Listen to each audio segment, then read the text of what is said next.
Bener. Ketoke sak teleraman, Sak celeraman. lambene Mas Mondol iki kaya mawut. Ning isine bener. Isine apa to lambe kaya ngene kok mawet wong bentuke kaya jumbleng.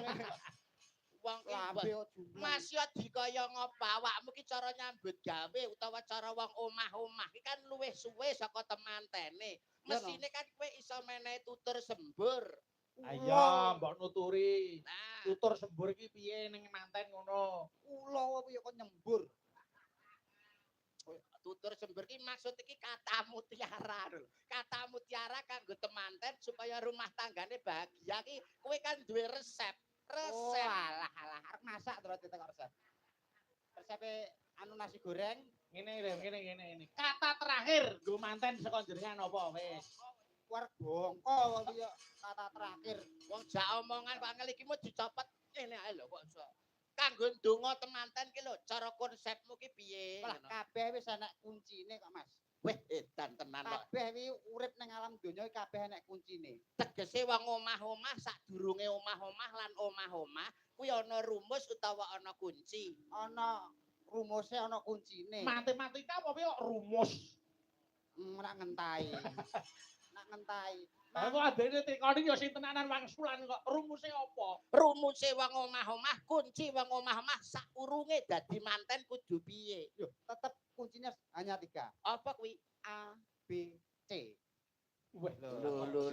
Manten nek mbok tukokno kecap iki nggo ngecroti matamu ngono kowe. kunci wong dadi manten Kunci kok. ada 3. 3. A, B, C. Kuwi enek maknane, Enek maknane. enek karepe. Enek karepe. Wah, edan tenan no gundul iki kok iso. Wis mari kok. Karepe apa? Huruf yang pertama adalah A. A. Anak loro kudu padha senenge.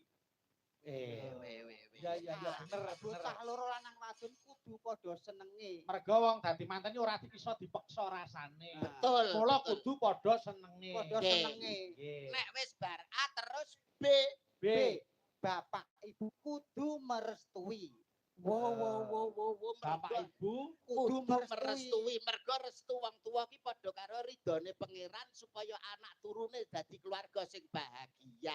amin. Bapak Ibu kudu Merestui. Terus A, B, C saiki. C. Cukup dibawa ke KUA.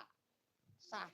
Hebat Mungging pripun agama, Mas. mungging negara. Hebat. Iya, Wong iya. modele ndas-ndasane kaya cilok ini lho kok iso Ngawur. tembung sak tembung iki kok ya iso lho kok iso. Ngene masa gak cilok. Nggih. Ngawur ngene kok cilok. Lah iki apa? Iki ngono tahu bulat. Digoreng dadaan 500-an langsung mbok dilat. Tak kira lencung sirahi ya, Pak.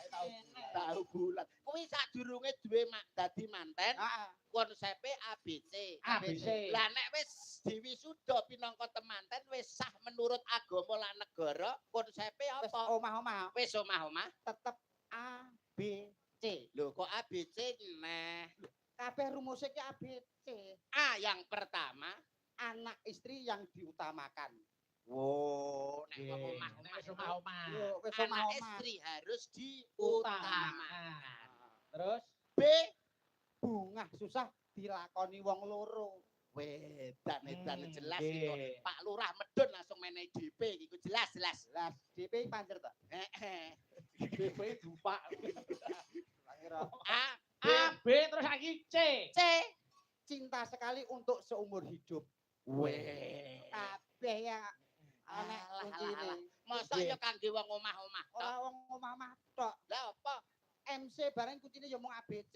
MC protokol Protokol dalang manten. dalang manten yo cukup ABC. A yang pertama, Assalamualaikum warahmatullahi wabarakatuh. Oh iya, pembukaan. Pembukaan. Terus B, B, Bapak-bapak, ibu-ibu hadirin sekalian. bagekke. bageke. Terus C, Cukup sekian, terima kasih. Alah, lah kok cekak men. Cekak awas kok. Oh iya. ngono kok jare kena kanggo patuladan iki lho. Nggih. Kowe iki ya nuwun sewu, kowe iki pernah tuwa, temantene iki pernah enom. Paling tidak kowe iki sebagai wong tuwa iki kudu menehi pitutur sing apik karo wong sing luwih enom. Sebab wong tuwa iki pengalamane wis luwih akeh, ibarate mangane uyah wis akeh. Mulane wong tuwa nek karo wong enom iki mesti apik wong tuwa. Nggih to, Mas? Ayo mesti no, Lah. pengalaman hidup iki wis akeh kok. Lah